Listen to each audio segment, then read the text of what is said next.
haven't liked myself lately. Normally I can tolerate a little uneasiness, but all too often these days I find myself erupting into bitter rantings which leave me feeling ugly.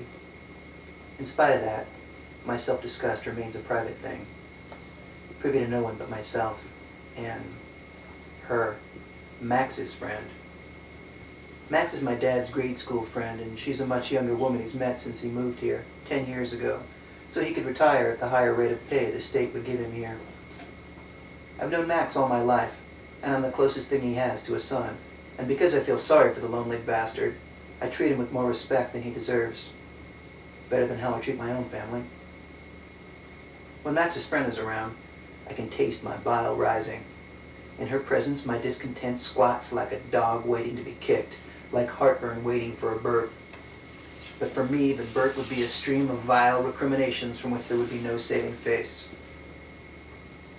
I used to think I was just indifferent to her, but in the 8 years I've known her, I've never felt comfortable around her.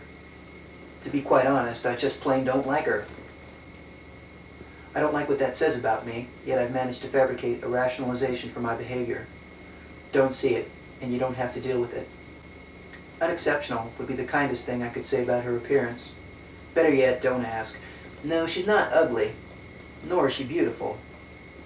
Faded red hair, scads of freckles. My age. Me, I came of age in the 60s. Got excited and let go. Still not sure what went wrong, but I know I've never really cared about much of anything since. And I sure as hell don't look too closely at other people. Take a freight train to make me change. That's how fixed I can be with my own point of view. But, like it or not, things started changing about 3 years back. I remember that summer was a scorcher, and that's when I first started disliking Max's friend. Sunday unfolded into another hot, sluggish summer day, and by mid-afternoon the unrelenting silence drove me out of my rented loft. Swinging by Safeway, I picked up some chicken and Rolling Rock and headed for Gabrielle's.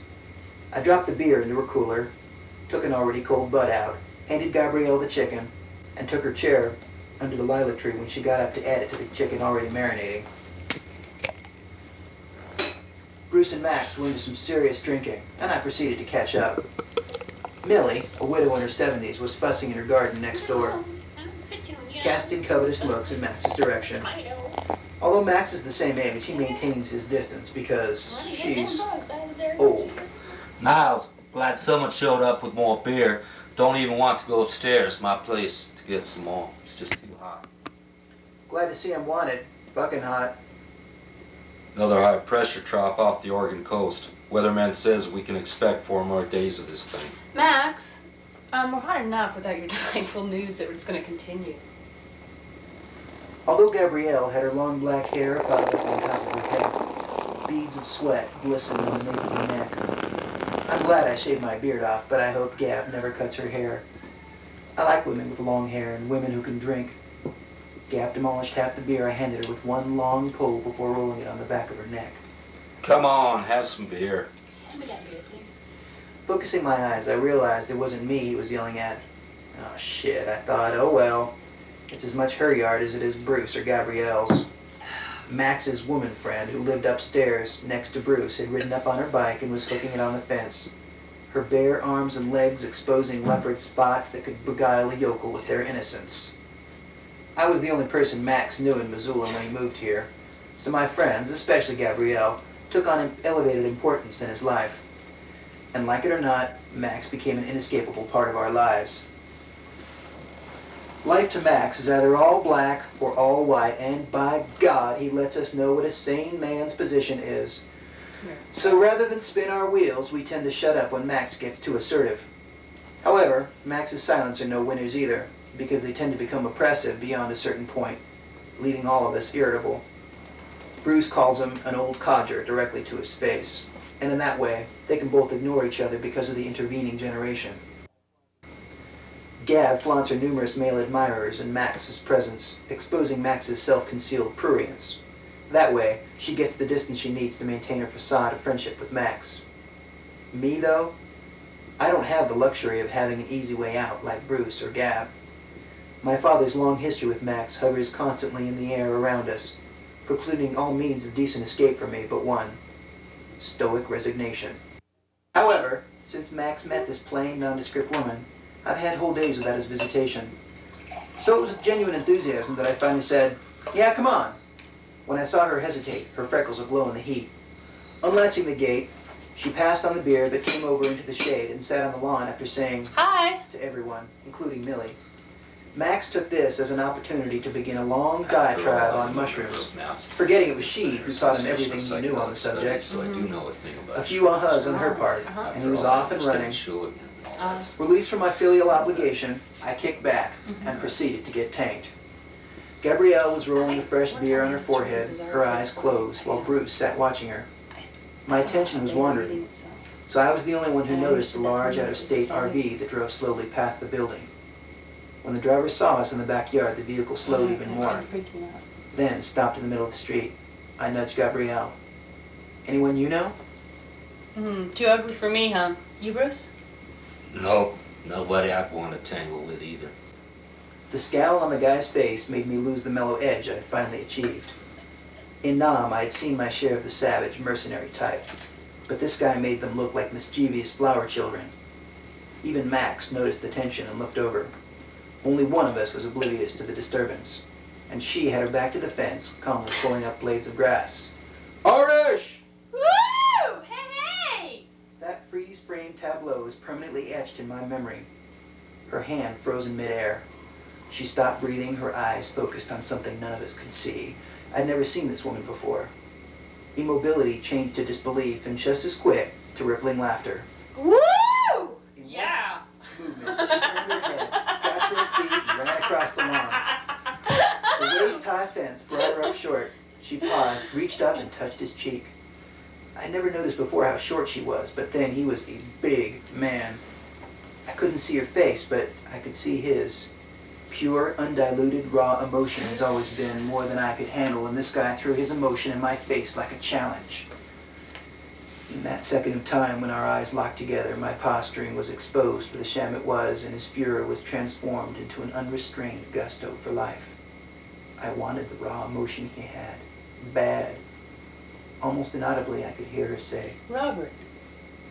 He reached down, lifted her off her feet and over the fence. I didn't see them leave because Gabrielle was at my side, tugging at my shirt. Max was on his feet, his face an unhealthy purple. Gab had been present when Max had suffered his second heart attack. I think she blamed me for her being there instead of me, and she wouldn't even visit him in the hospital. He was my friend. I was his only visitor. I put my hand firmly on Max's upper arm and spun him around. His watery eyes were glazed over. I'll kill him. I'll kill him. No, you Yeah, won't, I'll kill man. him. Now cool it. I'll kill him, man. You full of shit or what? I squeezed his arm tighter. I wanted to shake him, but suddenly he was an old man, frail, the purple livid. No more beer for you. Sit down. Gab will get you some water. What are you trying to pull? Another heart attack? God, I was mad. Ice calm mad. Pulling this crap on me. I lit a cigarette. Listen, I think I'll just leave. I grabbed another butt again from the cooler and slapped it into his hand. This will be over, y'all, in just a minute, I'm sure. Then we're gonna cremate us some chicken. Bruce hesitated, then sat down. Max fumbled a nitroglycerin tablet into his mouth and drank the water Gabrielle gave him, his color returning to normal. Geez, I fumed, these old Bachelor Hill farmers. I flicked my cigarette into Gab's garden where it continued burning. She gave me a disapproving look, but said nothing. I glared back at her. Just then, Jane, followed by Matt and Hillary, drove up. Gabrielle does not like female competition, which Jane definitely was. But now, Jane was greeted like a long-lost sister. Bruce ambled over to the crowd, clustered by the gate. No RV, I noticed. I turned back to Max. Two choices. We either forget this, or we have it out right now. He groped for a smoke, glaring at Matt's back. We all know he doesn't like Gabrielle's non-smoking environmental group. Shoot every grizzly bear on sight. Wolves, too. Silence. I slammed my beer down, sloshing it on the arm of his chair and his faded Levi's. Nothing. Long seconds ticked by. Finally, in a hoarse whisper, he said, Fine, I reckon it's over. I looked down at the crushed bud can in my hand, disappointed with the answer. No, I thought, staring hard at the can, that's not right. Drained, sucked dry, mauled, bloodied. Fuck. With the last of my anger, I hurled my mangled can into the far alley and walked away from him. I don't know what he, or anyone else for that matter, saw in that brief moment when time paused. Nor did I care. I just know I didn't have the wherewithal to deal with it. No one objected when Max left. I was even civil when I saw him daily for the next 2 weeks. During the course of the next several months, I saw Max's friend occasionally, at a jazz concert, strolling across the university, which neither of us attended, at a bar playing pool, and even at my apartment in the company of Max. If I saw her first, I would try to retreat before she could say, Well, hello, Niles. which she inevitably did when I wasn't fast enough. Hell, she was Max's fancy, not mine. The buzzer downstairs jangled, followed by heavy clumping. Max. I'm going up to the res for smokes, up and back. You want to come along? Sure, why not? Max is a heavy smoker, so he heads up to the Indian reservation every few weeks, saving enough on the discount to make the trip profitable. I usually don't mind paying the full price out of the machine because I smoke less that way, but lately I've been chain smoking, so I decided I may as well go whole hog and buy by the carton. Besides, it was just up and back. On the way out of town, Max made a detour. His friend. I was less than magnanimous when she came down and cheerfully hopped in the back. Damn it all! God, I hate freckles. All those chaotic spots look ridiculous on a grown woman. The ride-up was dull, but it wasn't long. While I was paying, I noticed a well-dressed guy enter the smoke shop. Definitely not from around here. Impressive. Money, class, grooming. Someday, I thought. Most of the time I think, yeah, sure, and maybe I'll get lucky and hit the lottery instead of all those other schmucks. And yet, other times, like now, I know with absolute certainty that a change is in the air and if things line up right. The guy headed for the deli and I paid him no more attention. Max paid next, a credit card transaction, and since this was the res, of course, the machine broke down. I wandered over the poker machines. I almost bumped into them, the sharp-looking dude and Max's speckled friend. I didn't actually crash into them, but I did crash into something.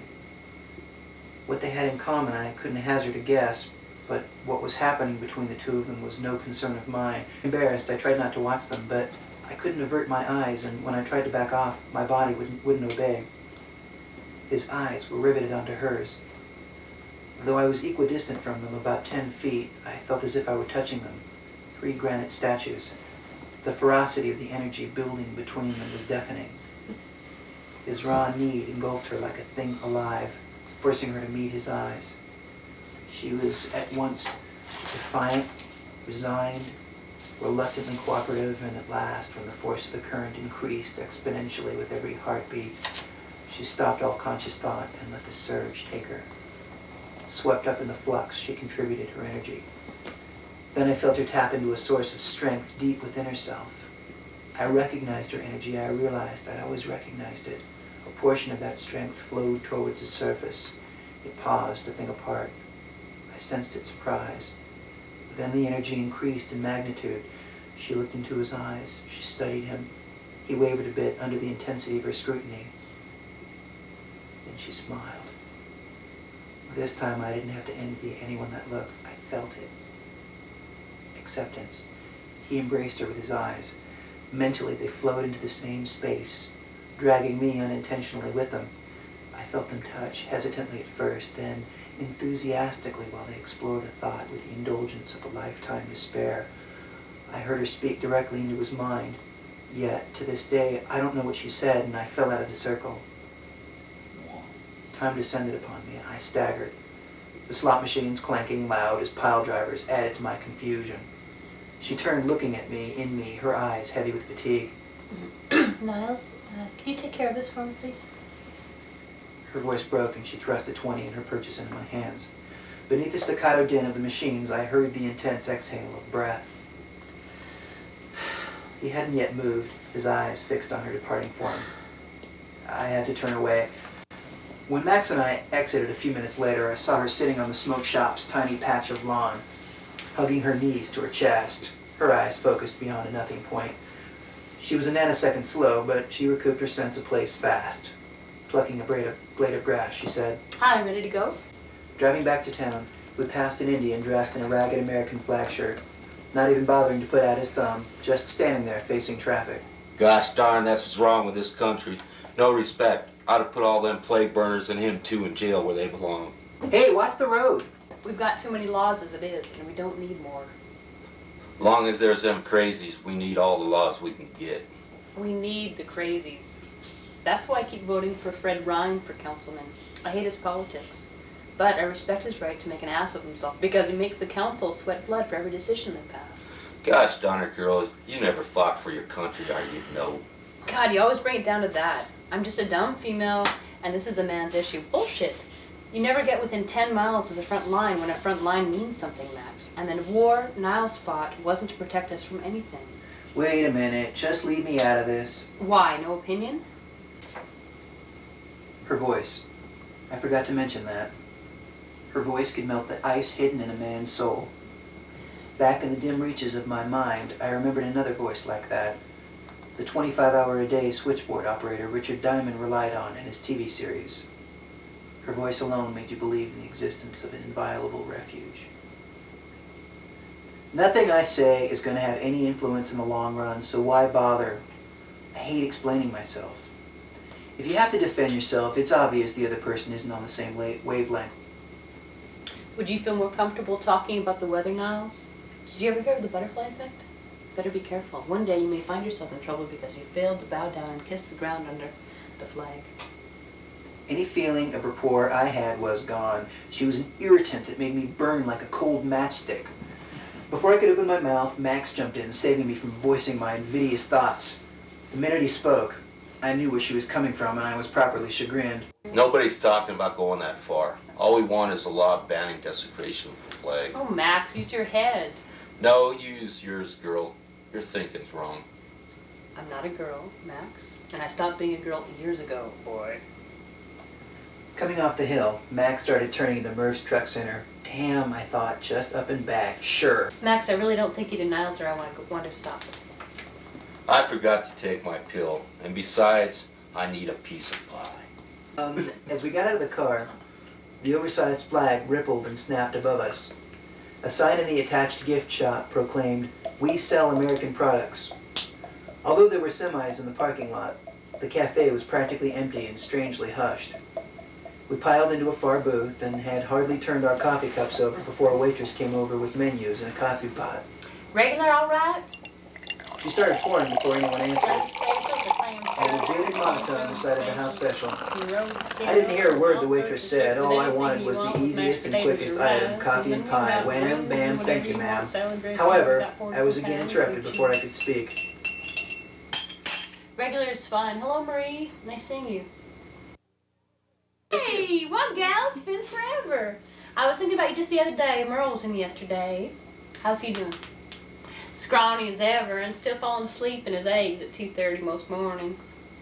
It's too bad. He's such a nice guy. Yeah, he is. You guys decided yet? A plain hamburger, no fixing, nothing on it. A piece of sour raisin cream pie. I drove my monster to the levee, but the levee was dry.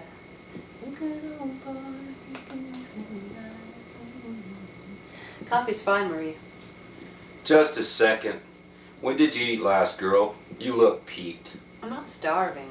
Give her a burger and fries. No. Ah, come on, fries and a burger. I'll come back in a minute. That's all right, Marie. Sorry, I'll have the burger. No, make it a patty melt. Lots of onions, please. Sure thing, hon. And it's good to see ya. So, Niles, Max says you're really immersed in your painting these days. Are you satisfied with what you're doing? The intensity of her glance startled me for a moment until I realized she was seething. I was embarrassed by the emotion, then I realized she was letting me see it. Why, I don't know. But I know I was finally curious. I picked up the ball and the rest of the meal was spent discussing art. Max likes Grandma Moses, Gauguin's News from the South Sea Sojourn, and little else. Well, of course, my work is an exception. Max likes my work out of loyalty. But she appeared genuinely interested in my work. She seemed to genuinely like my miniatures. It surprised me that she saw far more in them than I did. Again, I thought I should apply for a state arts grant. It would sure ease the money situation. I had Max drop me off first. In a rare expansive mood, I said to her as I led her into the front seat, it was a Chevy, not a Mazda. Yeah, I know. Doing a Three Musketeers bow, I was rewarded with a smile, brief but dazzling eye contact, and a feeling I again missed the point. That was 3 years ago, and in that time I've seen several men do double takes in her presence.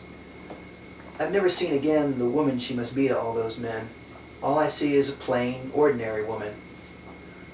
I still wouldn't call her my friend, more a close acquaintance that I keep at a distance. She makes me look at myself too deeply, and I can only do that for short durations of time. She'll never be a friend.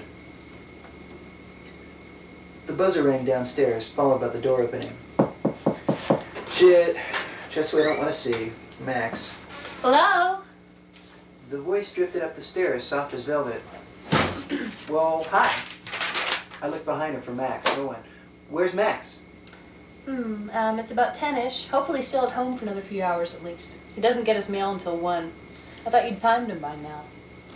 Forgot. I'm honored then. You've stopped by alone. You've never stopped by alone before.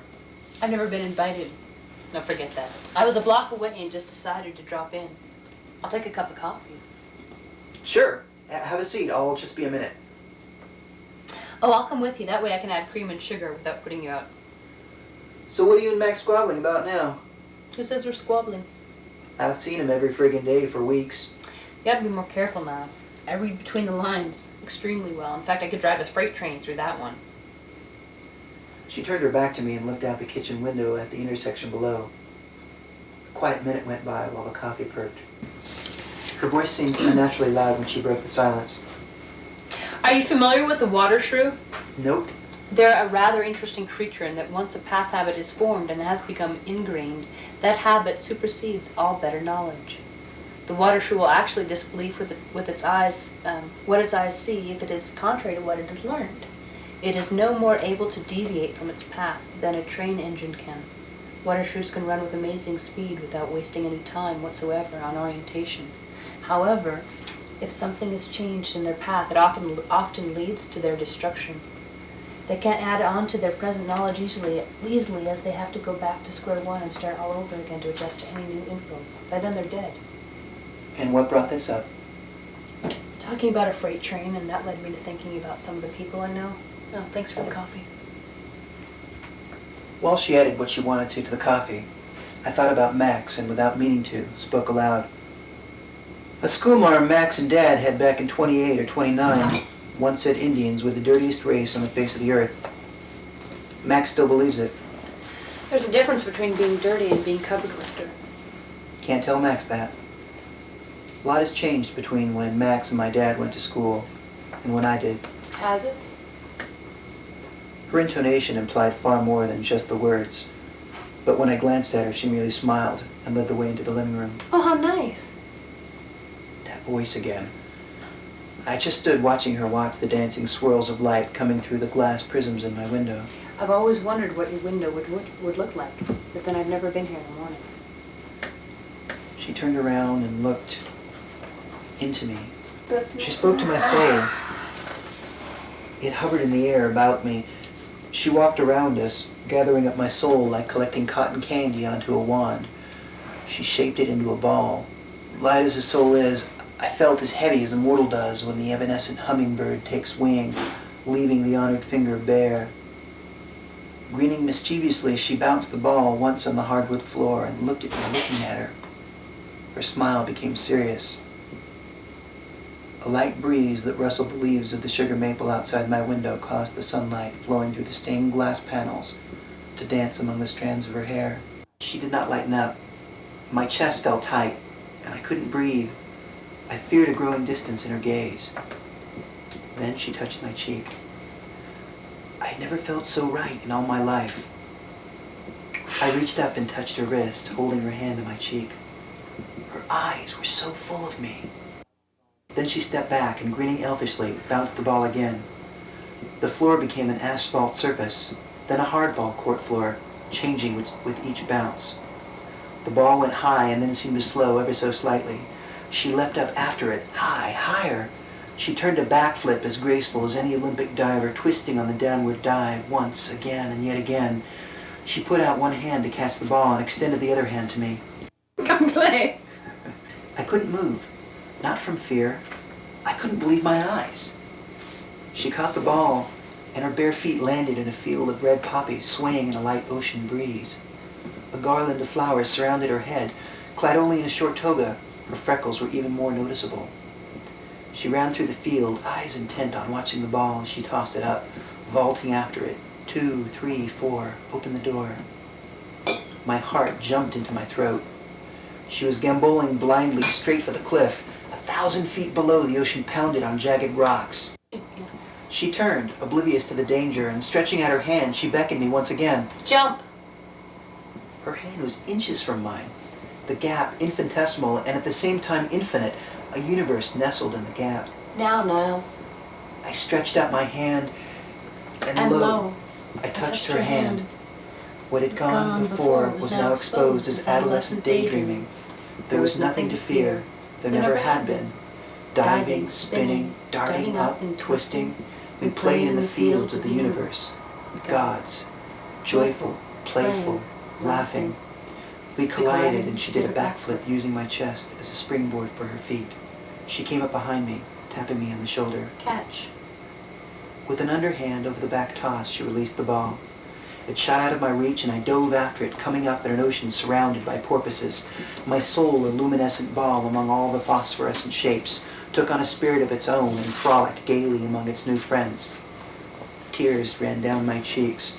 Her hand was on my shoulder and I turned into her embrace. Heartrending sobs racked my body. I couldn't stop. An eternity passed and my body quieted. On a high meadow peak, birds chirped, bees darted by, flowers delighted in the sun spread at our feet, frangipani filled our senses. Looking down the alpine slope, I could see my luminescent soul heading unerringly towards me. I reached out, and it drifted gently into my open palm. I smiled. She smiled back at me. Our souls are always accessible. In one continuous motion, she reached out her hand, palm up, snapped her fingers, opened her palm again, and her soul nested in the valley of her hand. She stood quite still. Long seconds passed. A shudder went through her body. Finally, she reached out and held up my hand, which cradled my soul in its palm and blew on it. The light shimmered in her hair. My feet were nailed to the floor in my apartment. She turned back to the window. An image of my soul was etched on the glass pane. She finally turned to face me again. My gift to you. Keep it this time. Without another word, she set her coffee down and walked past me. I heard the door close and I was alone. Her coffee was still steaming.